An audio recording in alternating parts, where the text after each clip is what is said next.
asking, I know you've said very famously to Arnab Goswami as well that you see yourself as a child who hasn't grown up. But how do you see your role and your purpose? To put a smile on every face. I would love to do that. I'm sure a lot of us in this room would love to do that. What is it about you and your presence that you go about it in a way that seems so different from ours? I don't see it any different. We all do it in very different ways, but our intentions are same because all of us have the same purpose goal in life to spread happiness. Correct?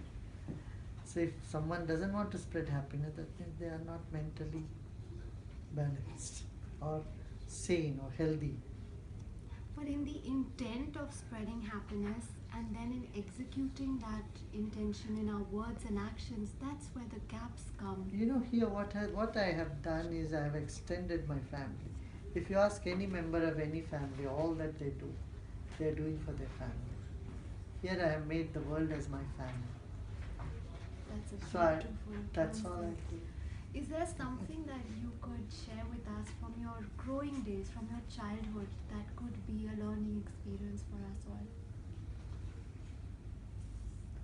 Well, you know, the principles that guide our life are eternal. All that we need to do is take a look at our own mind and have a healthy body and a healthy mind, an intellect which is free from prejudice.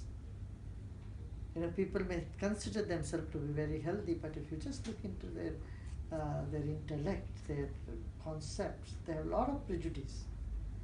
So unless we get rid of all type of prejudice, gender prejudice, religious prejudice, and generation prejudice, and cultural prejudice, so we can't call ourselves a very healthy person.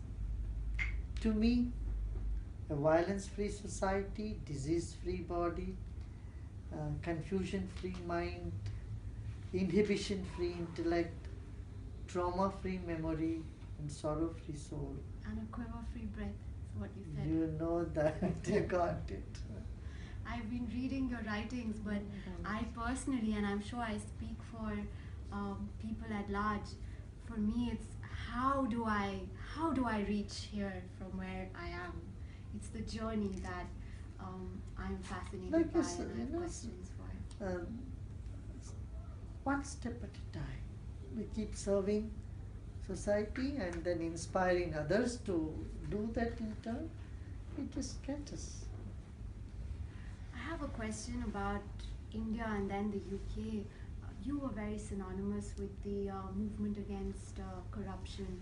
How do you see India today and how would you like to see it going forward? India has become a lot better, but there is still a lot to do, a lot more to do. What can we really do in a practical, feasible way, Yes. and how do you envision our doing and our becoming to where you see us, where you would like us to be? Especially, you know, when the moral and ethical values in society gets a boost, and this laid back sense of, laid back attitude is being removed from the society, from the mindset, then a lot more things can How happen. do we go about achieving that? Creating awareness. We are already doing it. See, in Maharashtra, and for the very first time, the entire villages where there was drought, they took on their hand to rejuvenate the tanks, the rivers, instead of just waiting for the government to come. I don't need a little bit inspiration. So that's what we are giving. We're putting inspiration and training youths into that. We have a program called Youth Leadership Training Program. And College of Good Governance, we have started this also in our university. So we are training youths and sarpants and village level workers to be more committed And Wonderful. yeah, That's very grassroots level and very grassroots level. empowering. And we are also doing work for the battered women So are you seeing and a children, model? all that. Yeah. Are you seeing a model from bottom up? Change coming bottom up? It has to be both, Okay. both ways, bottom up as well top down. But right now, do you feel a focus is necessary on a bottom up approach? More awareness on that? Definitely, definitely, and it's happening. Welcome to the UK. I'm being told you're here after 10 years. And I would like to ask for people here who might not be familiar about the Sudarshan Kriya, about Art of Living, about the International Association of Human Values. Could you, in your own words, just tell them what the philosophy and ethos of this is about?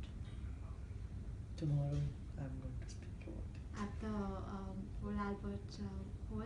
And what would you like to achieve with your presence here? No, I have nothing to achieve. I'm just here to share what I have, what I know. I share with everybody. What would you like to share with us? Whatever I have, I know. All that I have, all that I know about meditation. I'm going to conduct a meditation for sure, and anything else that people want to know, they can pick up. They can ask questions. I invite questions.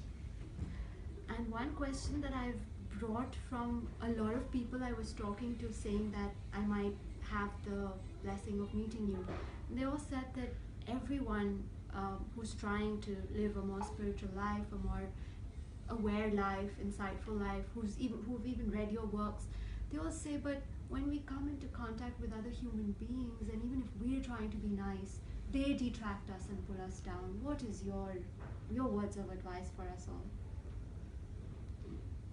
Someone was talking on peace, and then a gentleman there asked him, see, but nobody's listening, why you are talking of peace? You know what he said? So that I don't get drawn into the negativity, so I keep doing what I should do. So we keep reaffirming from within us Correct. about our Correct. journey. Correct. And finally, So everyone, if they cannot impact the world, at least they can save themselves from the impact of the world. beautiful message. I was going to ask what is your message for us, but I would take this as a message, and anything else you might want to share with us. That's it. We are in the 21st century, and we should take more time to serve people and find the smile within us.